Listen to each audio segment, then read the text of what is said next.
In 2011, over 50 million Americans past the age of 12 had used prescription drugs for non-medical purposes. Over 2 million of those people go on to battle substance abuse issues stemming from those prescription pain relievers. Half of these people move on to heroin because it becomes cheaper and easier than prescription drugs to get and fills the gap when prescription drugs aren't available. Every day, 2,500 teenagers use a prescription pain pill for the very first time.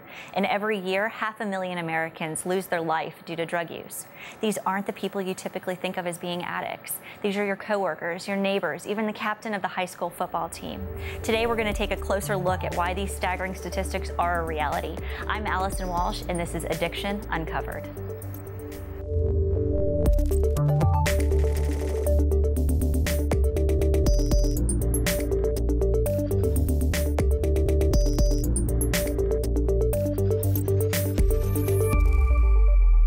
I grew up in a small town, about 45 minutes outside Manhattan. It's called Morristown. Grew up the normal, plain Jane kind of all-American boy life. I had, 3 sisters, a mother, a father. Didn't have the golden retriever and the tire swing in the front, but I basically grew up the normal life. Well, I grew up in Branford, Connecticut, and I was an only child. I was that girl in school that always, was getting in trouble for talking a lot, and I had a lot of energy, and, I couldn't sit still, but I did sports. I was a swimmer, I played lacrosse, and I was a cheerleader, and I also did dancing when I was little. When I was 7, my parents got divorced, and it was kind of a hard time for me. The divorce wasn't bad or anything, but I just was used to having both my parents around, and then all of a sudden they weren't.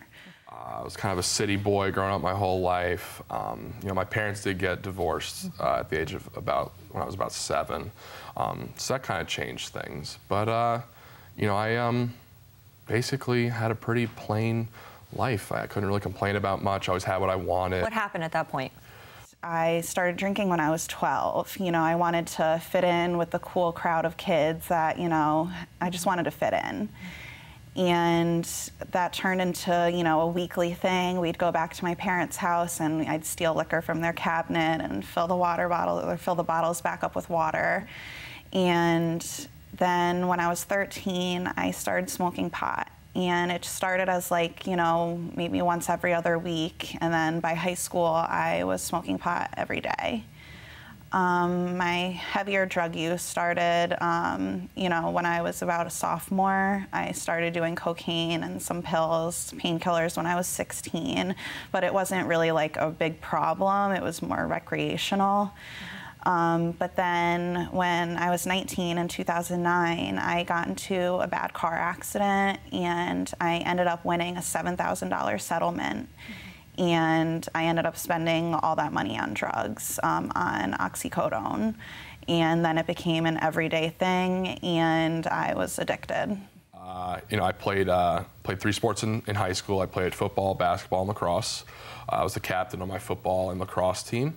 But lacrosse was definitely my passion, my sport. I played all year round, and it led to a scholarship in lacrosse Division I at Rutgers University.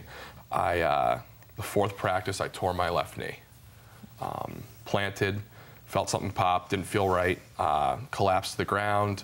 Was taken to the hospital, was taken to the trainer's room, and they couldn't really find out what it was until I went to a specialist, and they told me that I tore my MCL. And basically probably for that years to come, my sports career was probably over. I got prescribed medicine for my injury, and that was where things just got out of hand for me. Now, you said that, once the car accident happened and your access to prescription drugs, that increased, the availability increased. There was an addiction that was really formed at that point in time. Yes. Tell me more about that. What was the difference between prescription drug use and marijuana? Well, prescription drug use, it made me sick if I didn't use it. I had to use, or else I couldn't leave bed. So it was completely different. Like marijuana, I could take it or leave it, where the prescription pills, I couldn't. I had to do them to feel good. I had to do them to go to work in the morning. I had to do them to leave the house. Prescription drugs led to just kind of a loss of purpose as well, and then... Loss of purpose. I saw the bright light at one point. My father got me a job in the car business. You know, and I was a car salesman at the age of 19, which was fun. It was fun. I made good money, but I was doing drugs. So, I mean, looking back now, I mean, I probably could have done a lot better if I was sober, but I wasn't. But you know, in the insanity of addiction, it almost fuels you to make money. You have to support your habits somehow. So that was my drive. I went to work and I had to, my income was based off of my production. So I mean, I did a pretty good job, but you know, I almost kind of felt some purpose there. Started to feel some purpose. And I wasn't as bad on the pills. I kind of retracted my use a little bit, which I was still addicted to them, but I wasn't as crazy. And that's when I found my drug of choice. People don't realize you can't really scare an addict. You can't. I've known since I was 12 years old that drugs kill. Alcohol kills if you abuse it. It never really scared me though.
I was introduced to heroin from a coworker, and as an addict, I could spot an addict from a million miles away. That's just how I am. People always ask me, how does that come up in conversation? Well, I know who to ask, I know who not to ask, unfortunately, or I did know who to ask. And it just came up in conversation, and you know, unfortunately, the epidemic these days that's becoming, in my opinion, is heroin's better, it's cheaper, and it's easier to get. There's doctors out on the streets now. Yeah, literally. Literally. And you can get it anywhere. Get it anywhere. And say, hey, this is cheaper and better. Why don't you try this? And I was just such in a lost place. I didn't care. You know, I didn't view it as heroin. I just viewed it as the next drug. The next drug that I was going to progress to. Oxycodone was actually called hillbilly heroin out in the general public, and so someone is addicted to it. And now they have the same high, only it's cheaper, and the Mexican cartels that are bringing it in have made it incredibly affordable. $5 a dose compared to like $20 to $30 a dose for the prescription oxycodone. It's readily available. It's in every major city now. There are even rumors that there are places on what's called the dark web where you can order it and have it delivered to you. Here's something that's cheap, you just snort it, you get a little high, and the perception of harm is low, and people don't really want cocaine. I'm not for sure all the reasons. It may be that this is a generation that's looking to numb themselves out and not feel emotionally connected with everything, but for whatever reason, it's back with a vengeance. It's in every major city now. And it's a terrible epidemic. It's up almost 300% in the last 5 years. So with prescription drug abuse, there's similar drugs out there on the market. So what happened when you didn't have access to the pain medication anymore? I would turn to heroin. So, and was that through a similar dealer or group of friends, or how did you find it? Like, what happened? We just called the same dealer and saw if he knew anybody, and, you know, would kind of hop from dealer to dealer and just call around and get whatever we could get our hands on. And I think with heroin these days, so many people still have a preconceived notion as to when somebody uses heroin, what that looks like, whether it's a needle in the arm, and they don't realize that there's other ways of doing that. Can you explain that a little bit more? Yeah, well, I was never using needles when I was using heroin. I was always sniffing it. So, you know, I didn't have the track marks. I didn't have, you know, the skin issues. I didn't have anything like that. So nobody knew that I was using heroin. I'll always remember my whole life where I was when I did it, what room I was in, when it was, what time it was. I remember I did it, and I was like, I found the solution to my problems. And so many people think of, you know, IV heroin use, or they don't realize that, you know, sniffing heroin, inhaling it and the potency these days is instantly addicting. Yeah, that's what it comes down to is I sniffed it. You know, I snorted it. Didn't put a needle in my arm. I was always freaked out by that stuff. But that's what people associate heroin with now. They think of the junkie in the alleyway with a needle in his arm. For most people, the idea of using IV heroin is repulsive. So what we really need is a form of heroin that you can easily snort and get you a long-lasting high. And that way, if you're snorting a little heroin on the weekend, you know, just to relax after work, then you're really not an addict. You know, it's the guys that are shooting it up with needles. I mean, you know, I think the root cause of a lot of addicts, alcoholics, you know, especially for me, is I didn't want to feel the way I felt. And, you know, I think a lot of people hear that all the time, and they're like, what does that mean? It was just, you know, I could take something so small, so easy, and I didn't care about anything. You know, I was numb. I didn't care about what was going to happen tomorrow. I didn't care about what happened yesterday. I didn't really care what was going on at the time. I just kind of was in a haze for 2 years. I just didn't care about anything. And, you know, it just got to the point where it was working. I mean, it was working at the time. People don't realize you can't really scare an addict. You can't. I've known since I was 12 years old that drugs kill. Alcohol kills if you abuse it. It never really scared me though. And my rock bottom really wasn't me totaling some of my cars that I got. Wasn't being homeless. Wasn't being arrested.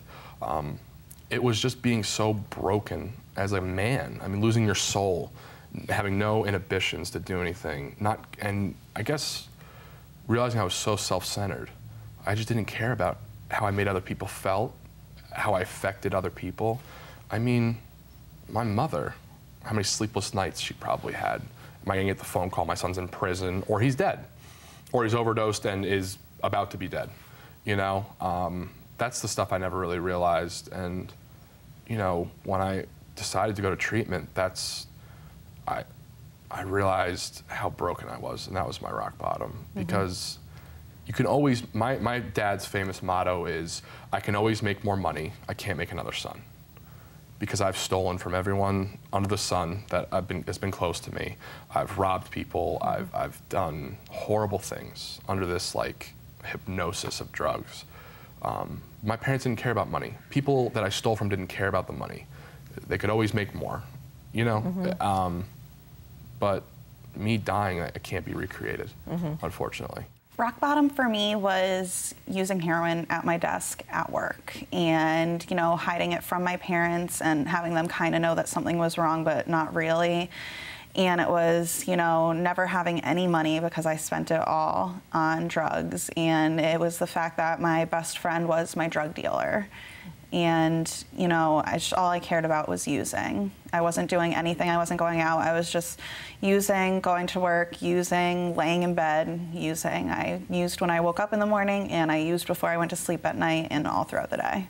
And there is a negative stigma with heroin. I don't care what anyone says. Right, and all mental illness, really. And all mental illness, but especially, you know, I always make the joke that you could say in our society you're an alcoholic and people are a little bit more, people are like, oh, okay, like, you know, but you're a heroin addict, people are like, whoa.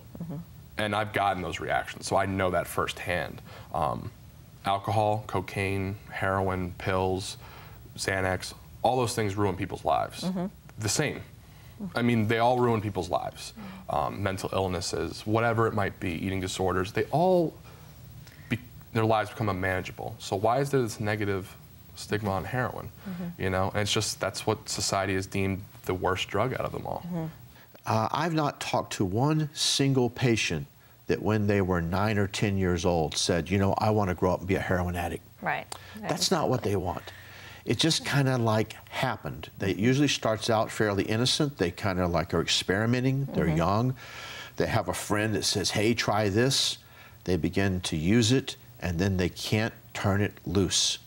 And I have a lot of heroin addicts who don't want to use. I had a patient that recently had 6 months clean and had a friend or acquaintance that called him up, and he goes, I should have never taken the call because I knew what it was about.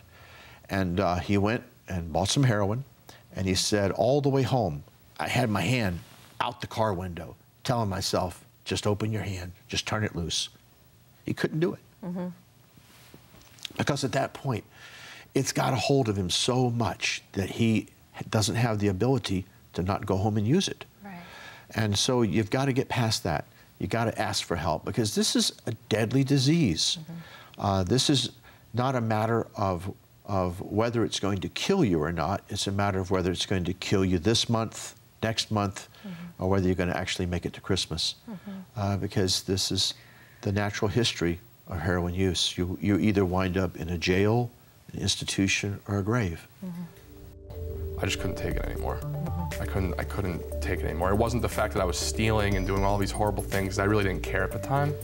It was just the fact that I realized my life was going to be over very soon.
I see young people all the time who are like, well, I know I got a heroin problem, but I don't really want to stop smoking marijuana.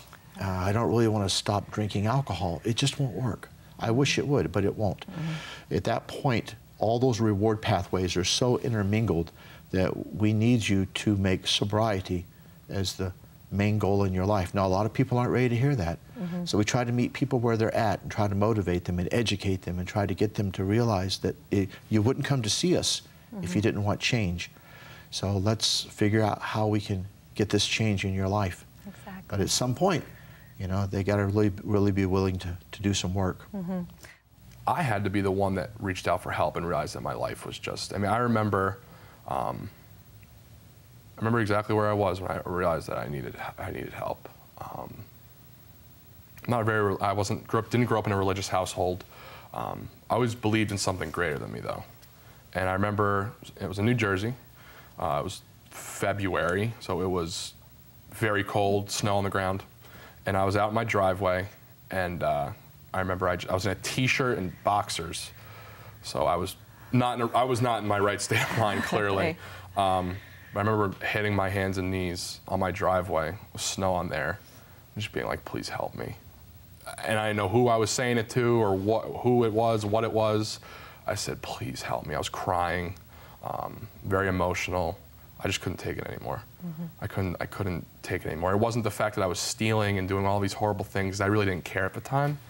It was just the fact that I realized my life was going to be over very soon. I was going to be behind bars or dead. I went to my parents and I told them, I was like, I'm addicted to heroin.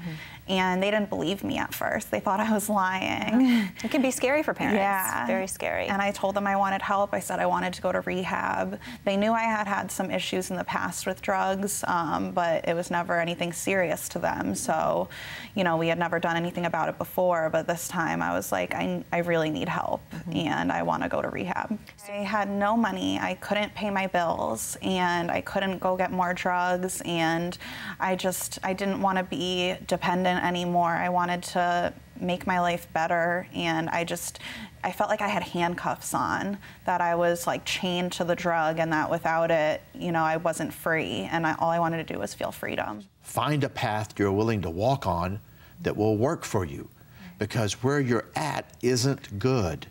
Your families are falling apart, your life's falling apart, and you are on the path to a grave. Let's get you off that path, because you don't want to be on the path to a grave. You know, there's a lot of people out there that need this, that need treatment. That's a fact. There's not a lot of people out there that want to do it. You know, I realized I had to give this to my all. I had nothing to lose. I mean, living that life, it's awful. I've never met an addict that's walked through rehab and said, my life has been great up to this point. Most people that go to rehab is because their lives are unmanageable, or they're dealing with something that's so awful that they can't bear it anymore or whatever. But it's just, you have to want to do it. And the treatment process, I mean, it is a lifelong commitment to recovery. It is a lifelong commitment. You know, typically, I mean, what does the typical treatment episode look for somebody that maybe is really struggling at this point, as a regular user when it comes to a substance, whether it's alcohol, drugs, etc.? What does that look like? Well, first you got to admit you need help. If you were able to do this on your own, you would have done it, because most people, by the time that they're willing to ask for help, you know, have tried to stop on their own. And so you need to get in touch with a professional that can help you, either a clinic or a treatment center. And you got to have the courage to pick up the phone and make that call. That's all you have to do. Make that call and talk to somebody. And then it's about actually going there. For some people, it could mean getting out of the environment you're in, because your brain is so sensitized by your drug use that people, places, things, sights, smells, they all trigger you to use. And once you get triggered, it's hard to stop using.